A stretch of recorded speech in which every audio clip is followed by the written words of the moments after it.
Bapak, Ibu, dan saudara-saudari yang terkasih dalam nama Tuhan Yesus Kristus, selamat malam, Shalom. Apa kabar hari ini?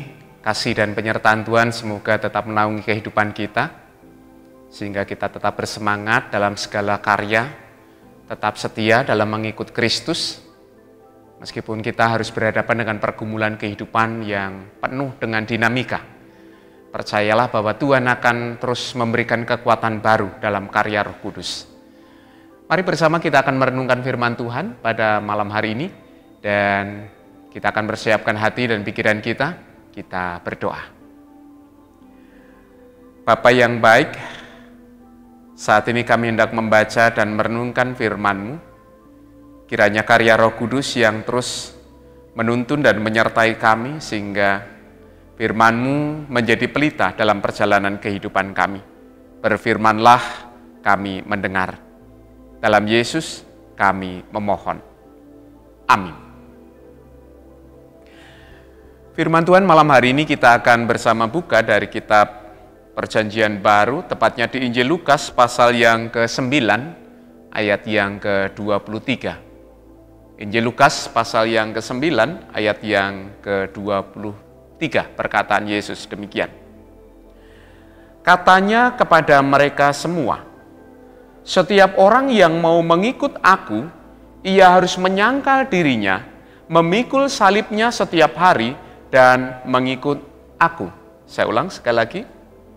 Katanya kepada mereka semua, setiap orang yang mau mengikut aku, ia harus menyangkal dirinya, memikul salibnya setiap hari, dan mengikut aku. Demikian jauh pembacaan firman Tuhan. Yang berbahagia adalah setiap kita yang mau membaca, mendengar, mempergumulkan, memelihara, dan melakukan firman Tuhan ini dalam hidupnya hari lepas hari. Terpujilah nama Tuhan. Bapak, Ibu, saudara-saudari yang terkasih dalam nama Tuhan Yesus Kristus, kalau pada satu saat kita sedang nongkrong dan tiba-tiba ada seorang teman yang lewat dan kemudian memberikan sebuah tawaran, ayo ikut. Kira-kira apa yang kemudian menjadi respon kita terhadap ajakan tersebut? Nah, Bapak, Ibu, dan Saudara, kalau kita mengenal yang bersangkutan, pasti kita akan tertarik, tergoda. Paling tidak kemudian kita bertanya, mau kemana? Paling tidak kemudian kita mencoba untuk memberikan respon positif. Kalau memang kita sedang sibuk, kita akan menjawab sedang sibuk. Tetapi kalau mungkin kita tidak sedang melakukan apapun, kita akan tertarik untuk bisa mengikuti dia. Jadi faktor pertama ketika kita mengambil keputusan adalah kenal dengan yang bersangkutan. Yang kedua, pertimbangan perasaan. Kira-kira tujuannya menggembirakan atau tidak? Saya mau diajak kemana? Jadi kalau jawabannya itu ternyata menggiurkan, diajak rekreasi atau diajak makan-makan atau diajak sesuatu yang menggembirakan, menyenangkan bagi kehidupan, wow, tentu kita akan segera meninggalkan segala sesuatu dan kemudian mengikuti rekan kita tersebut. Atau pertimbangan logika berikutnya, kira-kira itu menguntungkan atau tidak? Jadi dibandingkan ketika saya ikut dengan tidak ikut itu, mana yang lebih menguntungkan? Mana yang lebih membuat kita itu mendapatkan sesuatu yang lebih berharga dalam kehidupan? Nah, Bapak, Ibu, dan saudara-saudari yang terkasih dalam nama Tuhan Yesus Kristus, tentu kita akan mengikut kalau itu menguntungkan, apalagi itu membawa dampak jangka panjang. Bukan hanya sesuatu yang dinikmati sesaat semata, bukan hanya sesuatu yang bisa dinikmati hari itu saja, tetapi kalau itu kemudian berkelanjutan keuntungannya, siapa yang bisa menolak? Kecuali mungkin kalau kita sedang gabut, atau kita sedang tidak ada kegiatan apapun, ya kita tidak akan berpikir panjang. Yang penting bisa ikut, atau yang penting bisa mengisi waktu luang, yang penting bisa meninggalkan tempat tersebut dan kemudian menuju ke tempat yang baru, selesai. Entah nanti akan mendapatkan apa dan seperti apa, tidak akan pernah menjadi pertimbangan. Yang penting sekedar mengisi waktu kosong. Bapak, Ibu, dan Saudara, dapat kita bayangkan kalau kehidupan beriman kita juga demikian. Hanya sekedar mengisi waktu kosong. Hidup beribadah hanya sekedarnya saja. Mengikut Yesus pun juga hanya sekedarnya saja. Saya yakin dan percaya tentu itu bukan kita. Jangan sampai terjadi dalam kehidupan iman kita. Karena kalau itu yang terjadi, sangat mudah bagi kita untuk diombang-ambing oleh rupa-rupa pengajaran. Sangat mudah kita mengalami kegalauan dalam kehidupan. Meskipun kita menyandang diri sebagai orang Kristen yang percaya kepada Yesus, tetapi kalau dasarnya tidak kokoh ketika mengambil keputusan untuk mengikut Dia, tentu akan sangat mudah sekali untuk tidak setia di dalam kehidupan. Kalau kita kemudian mencoba untuk memberikan pertimbangan, secara umum kita bisa saja dalam kehidupan beriman karena mendapatkan tawaran yang menarik. Mau mendapatkan surga, orang membayangkan kalau percaya nanti akan dapat surga, satu tempat yang menyenangkan, menggembirakan. Bahkan dalam beberapa keyakinan itu digambarkan sebagai satu tempat di mana semuanya diizinkan dilakukan, semuanya boleh dilakukan. Hal-hal yang dilarang di sini sekarang nanti kalau di surga itu tidak lagi ada larangan dan seterusnya. Siapa yang tidak tergoda? Atau ketika kita hendak percaya kepada sesuatu yang kita imani, karena kita ditawari untuk memperoleh sesuatu yang kita harapkan dalam kehidupan. Kamu nanti akan bahagia, kamu nanti akan sukses, kamu nanti akan kaya. Siapa yang tidak tergoda? Dan itu menjadi sesuatu yang sangat menggoda dalam kehidupan kita bersama. Apalagi ketika itu terkait dengan masa depan. Entah itu berupa pasangan hidup di masa yang akan datang, atau kemewahan di masa yang akan datang, atau pekerjaan, atau hal-hal apapun yang kita bisa nikmati hari ini dan di sini, dan itu ditawarkan oleh kehidupan beriman. Bapak, Ibu, dan saudara-saudari yang terkasih dalam nama Tuhan Yesus Kristus, pertanyaan besarnya adalah, kenalkah kita dengan yang hendak kita imani dalam kehidupan? Karena itu akan menjadi dasar fondasi bagi seseorang untuk bisa tetap setia. Meskipun diombang-ambing oleh berbagai macam hal yang tidak menyenangkan dalam kehidupan. Kenalkah engkau dengan yang engkau imani?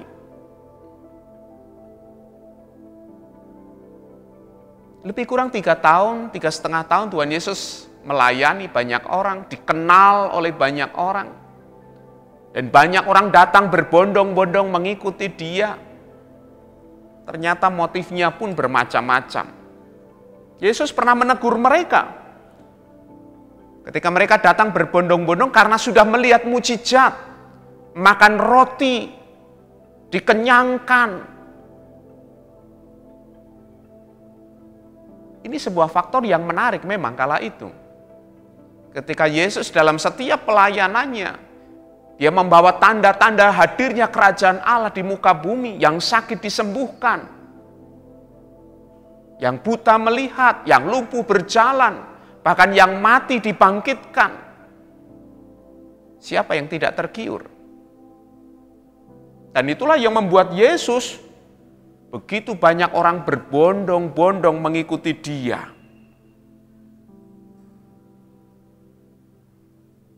Namun dalam beberapa kesempatan Yesus sempat menegur. Karena kalau mengikut Dia hanya didasarkan kepada mujizat semata, mereka akan menjadi kecewa. Itu gambaran kehidupan kita. Kalau kita beriman kepada Yesus hanya mengharapkan mujizat, mengharapkan yang indah-indah semata dalam kehidupan, bersiaplah untuk menjadi kecewa.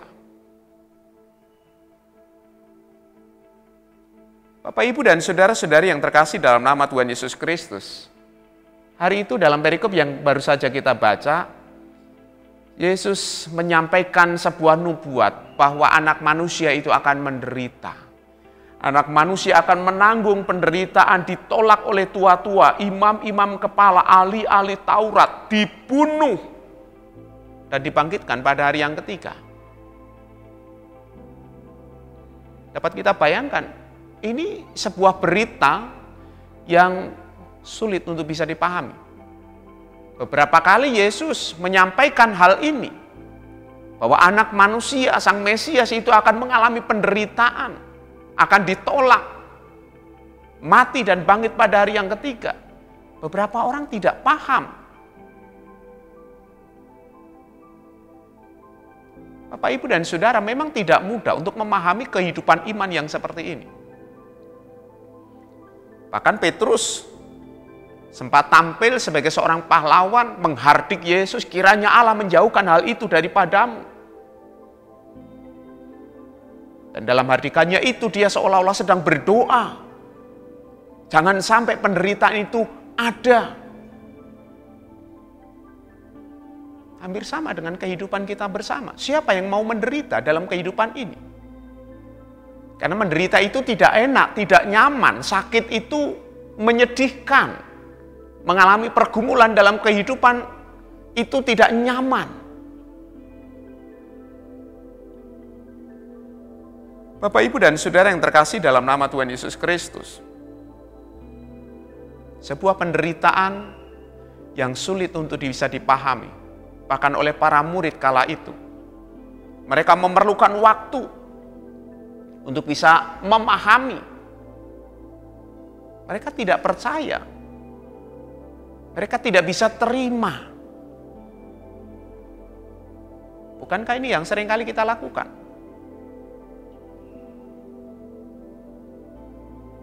Bapak, Ibu, dan Saudara yang terkasih dalam nama Tuhan Yesus Kristus,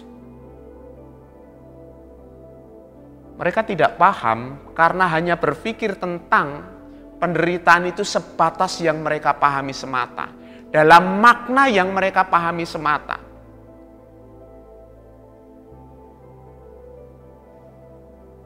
Tetapi tentu akan menjadi berbeda ketika memahami apa yang Yesus maksudkan dengan penderitaan itu dalam kacamata karya penyelamatan Allah.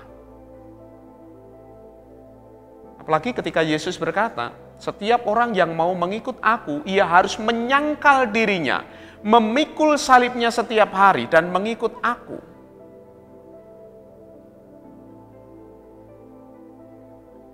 Bukan hal yang gampang. Bagaimana saya harus menyangkal diri? Bagaimana saya harus memikul salib? Mengikut Dia terus. Bapak, Ibu, dan Saudara yang terkasih dalam nama Tuhan Yesus Kristus. Ketika Yesus berbicara tentang anak manusia yang harus menderita, mengalami kematian dan kebangkitan, ternyata itu berbicara tentang karya penyelamatan. Berbicara tentang penebusan, pemberesan persoalan dosa. Itulah sebabnya dalam kehidupan beriman kita perlu mempunyai pemahaman yang utuh tentang karya Allah.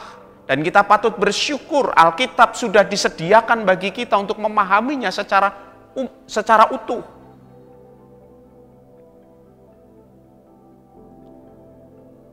Artinya penderitaan yang Yesus maksudkan adalah penderitaan karena dosa. Itulah yang sedang dibereskan. Apa yang menjadi upah dosa itu harus diselesaikan dengan kematian. Tetapi pada akhirnya ada pengharapan di dalam kebangkitan. Dan setiap orang yang percaya kepadanya tidak binasa, melainkan beroleh hidup yang kekal. Dan itulah yang sebenarnya berimbas kepada kehidupan para murid. Para murid yang telah percaya, yang mengikut Dia, yang menyerahkan kehidupannya kepada Dia, yang kemudian pada akhirnya nanti disebut sebagai orang Kristen, sebagai pengikut Kristus. Yesus katakan harus menyangkal diri, memikul salib. Itu artinya memang harus menyadari sebuah konsekuensi logis. Ketika engkau diselamatkan, itu berarti engkau sudah dikuduskan, engkau sudah dipulihkan, engkau sudah dibenarkan. Dan itu artinya tidak ada kesempatan lagi bagi dosa untuk berkuasa. Tidak ada kesempatan bagi egoisme untuk melenceng, menyesatkan. Tidak ada lagi manusia lama itu menguasai kehidupan seseorang. Sehingga ketika kita menjalani kehidupan di muka bumi ini setelah kita menjadi percaya, segala hal yang terhubung dengan masa lalu, segala hal yang terhubung dengan kehidupan lama, itu harus disangkal, ditiadakan sedemikian rupa. Dan tentu itu tidak gampang. Karena apa? Itu pasti membuat seseorang menderita. Bagaimana saya harus mengasihi ketika saya harus menjadi korban kejahatan? Bagaimana saya harus mengasihi sementara saya dibenci? Beberapa orang akan merana. Itulah yang Yesus maksudkan dengan memikul salib. Segala hal yang terkait dengan ego sudah dibereskan. Memikul salib itu berarti menderita. Karena apa? Tidak bisa memenuhi lagi apa yang menjadi keinginan personal kita lagi. Apa yang menjadi keinginan kita lagi. Karena engkau sudah ditebus. Itu artinya kehidupanmu sudah diperbaharui. Kehidupanmu sudah dipulihkan.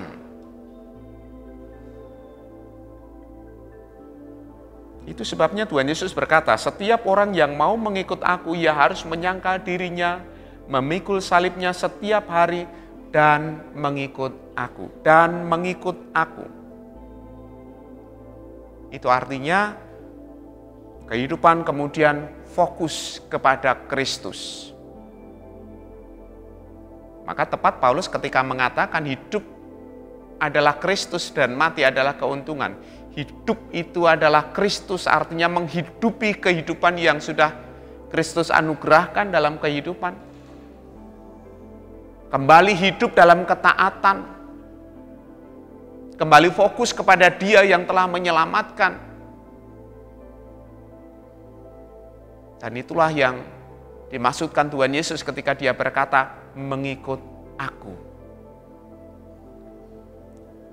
Bapak, Ibu, dan Saudara yang terkasih dalam nama Tuhan Yesus Kristus, ikut dan menyangkal diri bukan perkara yang mudah. Berapa lama kita sudah mengikut Kristus?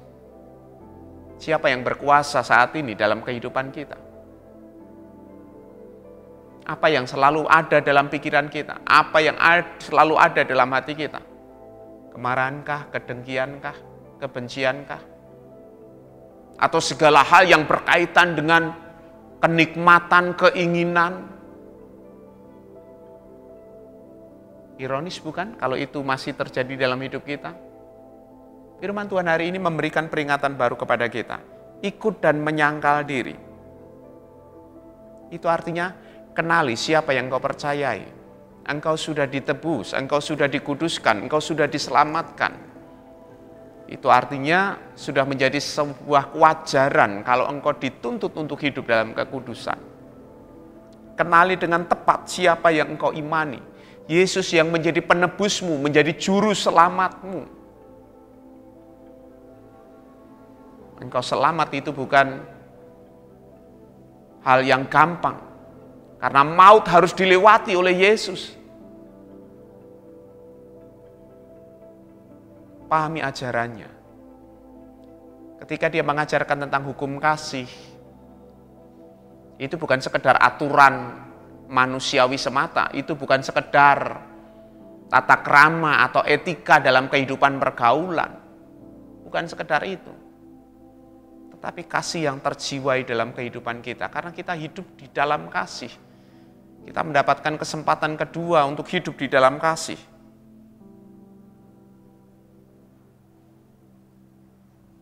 Bapak, Ibu, dan Saudara yang terkasih dalam nama Tuhan Yesus Kristus.